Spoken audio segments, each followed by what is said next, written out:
మీరు నమస్తే సార్, సురేష్ గారు. తమిళనాడుకి బోర్డర్లో ఉన్నారు. ఆంధ్రప్రదేశ్లో చిత్తూరు జిల్లా కాబట్టి మీకు ఇంకాస్త క్లోజ్గా అబ్జర్వ్ ఉండే పరిస్థితి ఉంటుంది.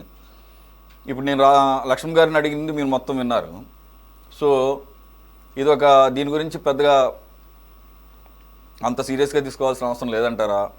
లేదంటే ఒక భిన్నమైన రాజకీయ సంప్రదాయాలకి విజయ్ తెరలేపాడు అనుకోవాలా?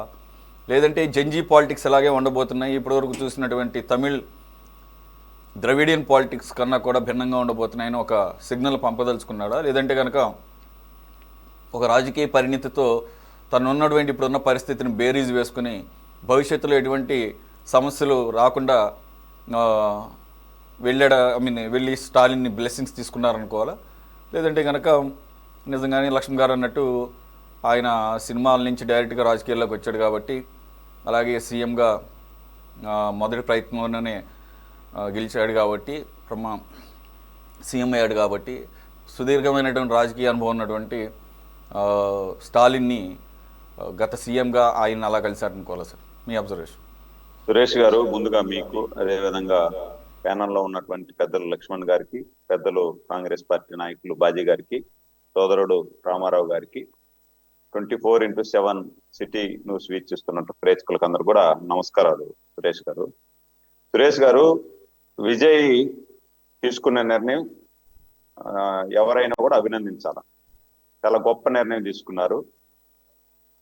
ఒక సాంప్రదాయ తమిళనాడులో ఉన్నటువంటి సాంప్రదాయ రాజకీయాలకు విరుద్ధంగా చాలా గొప్ప నిర్ణయం. అందరూ కూడా అభినందించాల్సినటువంటి విషయం. ఎందుకంటే రాజకీయాలలో ఎప్పుడైతే ఎన్నికలు జరుగుతాయో అప్పుడు మాత్రమే రాజకీయాలు మాట్లాడాలి. ఎన్నికలు అయిపోయిన తర్వాత రాష్ట్ర అభివృద్ధి కోసం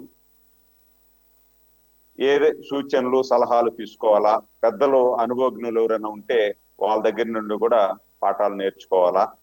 ఆ విధంగా రాజకీయాలు చేస్తే ఏ రాష్ట్రంలో అయినా కూడా అభివృద్ధి అనేది చాలా శరవేగంగా జరుగుతుంది. మామూలుగా తమిళనాడులో రాజకీయాలు చేస్తుంటారు అంటే అన్నా డిఎంకే కానీ వాళ్ళ రాజకీయాలు చాలా విచిత్రంగా ఉంటాయి. అంటే ప్రతిపక్ష నాయకుడిని హరాస్ చేయడంలో వాళ్ళకు మించినటువంటి వారు ఎవరు ఉండరు. మనం చూసాం గతంలో కరుణానిధి గారు ముఖ్యమంత్రిగా ఉన్నటువంటి సందర్భంలో కానీ, అదేవిధంగా జయలలిత గారు ముఖ్యమంత్రిగా ఉన్నటువంటి సందర్భంలో కానీ ఒకరి మీద ఒకరు దాడులు చేసుకోవడం ఇవన్నీ కూడా చూసాం. ఈరోజు విజయ్ గారు ఒక కొత్త దానికి తెరదీశారు అనేది వాస్తవం. దాంతో పాటు ఏదైతే ఈరోజు విజయ్ గారు దాదాపు 4-5 పార్టీలను కలుపుకొని ముఖ్యమంత్రిగా ప్రమాణ స్వీకారం చేసిన తర్వాత స్టాలిన్ గారిని మర్యాద పూర్వకంగా కలవడంలో చాలా ఆంతర్యాలు ఉన్నాయి. రాబోయేటువంటి కాలంలో స్టాలిన్ గారి దగ్గర నుండి కూడా మనకు సహకారం కావాలి. అంటే సొంతంగా మెజారిటీ విజయ్ పార్టీకి లేదు కాబట్టి ఏదైతే స్టాలిన్ గారితో పాటు ఎన్నికల్లో పొత్తులో గెలిచినటువంటి సిపిఎం, సిపిఐ, కాంగ్రెస్ ఈ పార్టీలన్నీ కూడా విజయ్ గారి పార్టీకి మద్దతు ఇవ్వడం మనం చూసాం. నిజంగా స్టాలిన్ గట్టిగా కానీ ప్రయత్నం చేస్తుంటే వాళ్ళని ఆపుండొచ్చు, వాళ్ళకి విజయ్కి మద్దతు ఇవ్వకుండా. అక్కడ స్టాలిన్ కూడా కొంచెం మంచి రాజకీయ నాయకుడి పాత్ర పోషించాడు అనేది నా అభిప్రాయం. ఎందుకంటే ఈరోజు ఏదో ఒక విధంగా వాళ్ళని ఆపి రాజకీయ అస్థిరత కానీ తమిళనాడులో చేసుంటే ఇంకొకలాగా ఉండుండేది. కానీ ఆ విధంగా ఆయన ఓపెన్ గా వాళ్ళ మిత్రపక్షాల మీటింగ్ జరిగిన సందర్భంలో మీ ఇష్టం, మీరు ఒకవేళ మద్దతు ఇవ్వాలనుకుంటే ఇవ్వండి, నాకేం అభ్యంతరం లేదు అని చెప్పడం. దాని తర్వాతనే సిపిఐ, సిపిఎం వాళ్ళకి మద్దతు ఇచ్చేదానికి వెళ్ళింది. అంతకు ముందు అయితే కాంగ్రెస్ ఇచ్చింది కానీ మిగతా పార్టీలు ఇచ్చేదానికి ముందుకు రాలా. ఈయన అనౌన్స్ చేసిన తర్వాత విజయ్ గారికి మద్దతు ఇవ్వడం జరిగింది. కాబట్టి ఇలాంటి సాంప్రదాయ రాజకీయాలకు తమిళనాడులో విరుద్ధంగా విజయ్ గారు ఒక పునాది వేశాడు అనే దానికి ఇది నిదర్శనం. రాబోయే కాలంలో కూడా ఇలాంటి రాజకీయాలు అంటే ఏ రాష్ట్రంలో అయినా కూడా మీరు ఎన్టీ రామారావు గారు తెలుగుదేశం పార్టీ స్థాపించిన సందర్భంలో నాకంటే కూడా లక్ష్మణ్ గారికి బాగా తెలుసు. ఏంటి ఆయన సీనియర్ కాబట్టి రామారావు గారి హయాంలో కూడా ఒక మంచి జర్నలిస్ట్ గా ఆయన పనిచేశారు. వాళ్ళకి చాలా విషయాలు తెలుసు. ఎన్టీ రామారావు గారు ముఖ్యమంత్రి అయినటువంటి సందర్భంలో కూడా ఆ రోజు ఉన్నటువంటి ముఖ్యమంత్రి కోట్ల విజయభాస్కర్ రెడ్డి గారిని స్టేజీ మీదకి పిలిపించి ఆయనతో పాటు కూర్చొని సన్మానించుకోవడం కానీ, ఒకరినొకరు కౌగిలించుకోవడం కానీ ఇలాంటి సందర్భాలు కూడా మనం చూసాం. దురదృష్టం ఈ మధ్య కాలంలో ఆంధ్రప్రదేశ్ లో కూడా రాజకీయాలు పొల్యూట్ అయిపోయాయి. అంతకు ముందు కొంచెం ప్రతిపక్షంలో ఉన్నా కూడా ఎవరైతే అధికారంలో ఉన్నారో వాళ్ళు ప్రతిపక్షానికి గౌరవం ఇవ్వడం, ఆ ప్రతిపక్షాలు కూడా అధికారంలో ఉన్నటువంటి పార్టీకి గౌరవం ఇవ్వడం, రాష్ట్ర అభివృద్ధికి ఉమ్మడిగా పనిచేయడం, ఇవన్నీ కూడా మనం చూసాం. ఎక్కడైనా కూడా ఏ రాష్ట్రంలో అయినా కానీ ఎక్కడ ఏ రాజకీయాల్లో అయినా కూడా ఈ విధంగా ఉండాల. అంటే ఎన్నికలప్పుడు మాత్రమే మనం విమర్శలు చేసుకోవచ్చు, ఓట్లను ఆకర్షించేదానికి రకరకాల హామీలు ఇవ్వచ్చు, మాట్లాడచ్చు.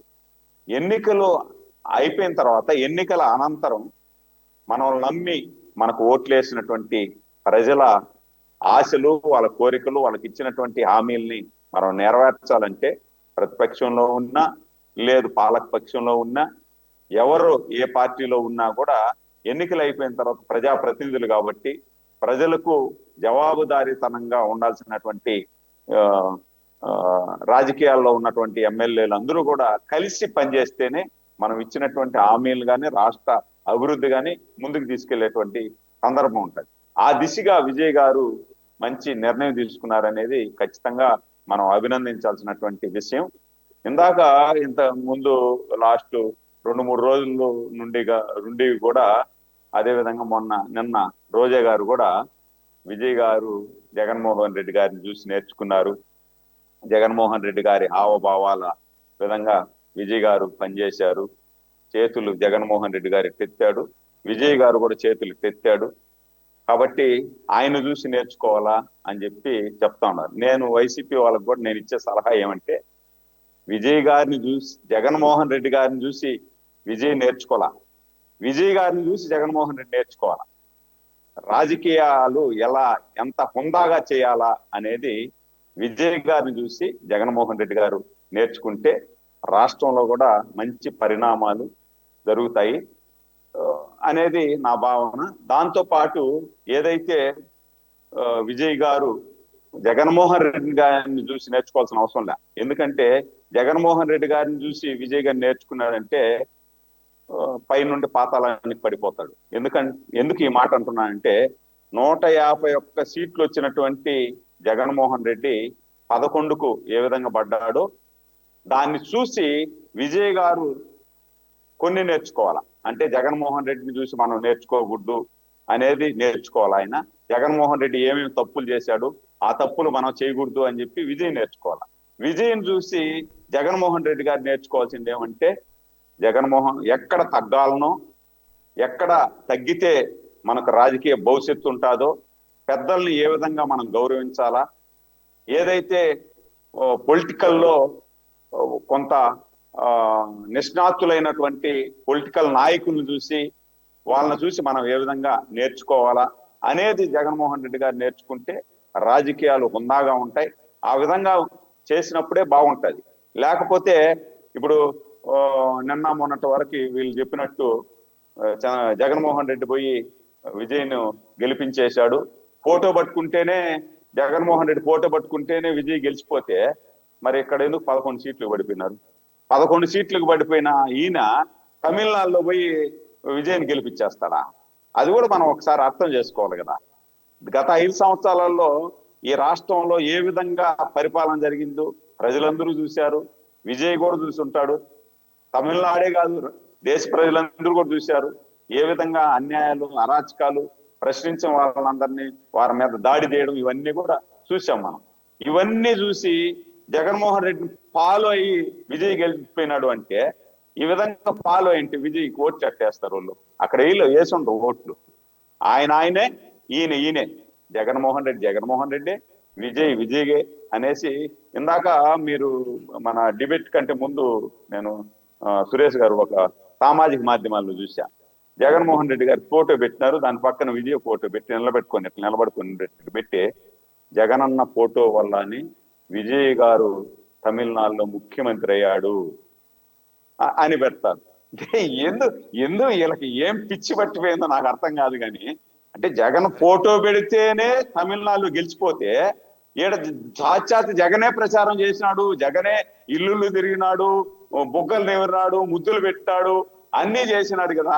బట్టలు నొక్కినానన్నాడు, నా అక్క చెల్లెళ్ళకి అంతా బట్టలు నొక్కినాను, నేను నా డబ్బులు ఎంత డబ్బులు పెట్టాను అన్నాడు కదా. మరి ఇక్కడ ఎందుకు గెలవలా? ప్రచారం చేస్తేనే గెలవనోడు ఫోటో పట్టుకుంటే గెలిచిపోయినాడు, ప్రచారం చేస్తే అట్ట గెలుస్తాడు. కాబట్టి నేనేమంటానంటే ఆనందపడుతున్నారు. మీరెందుకు దాని గురించి మీరు అతిగా స్పందించడం కూడా అనవసరమే. మీరు అతిగా స్పందించడం కూడా అనవసరం. అదే నేనేమంటానంటే రాజకీయాలలోకి వచ్చిన తర్వాత మనం కలకాలం రాజకీయాల్లో ఉండాలన్నా, ఒక మంచి రాజకీయ నాయకుడిగా పరివర్తన చెంది ప్రజల దగ్గర కూడా మంచి పేరు తెచ్చుకోవాలన్నా విజయలాగా పరివర్తన చెందాలా. పార్టీ అపోజిషనా లేకపోతే పాలకపక్షమా అనుకోకుండా ఎక్కడ తగ్గాలో నేర్చుకున్నారు చూడండి విజయ్ గారు. ఇక్కడ ప్రమాణ స్వీకారం చేసి నేరుగా ప్రతిపక్ష నాయకుడి దగ్గరికి పోయి కలవడం అనేది నిజంగా అభినందించాల్సిన విషయం. అలాంటి రాజకీయాలు ఈ దేశంలో జరగాలని చెప్పి నేను మనస్ఫూర్తిగా ఆకాంక్షిస్తున్నాను సురేష్ గారు. రైట్.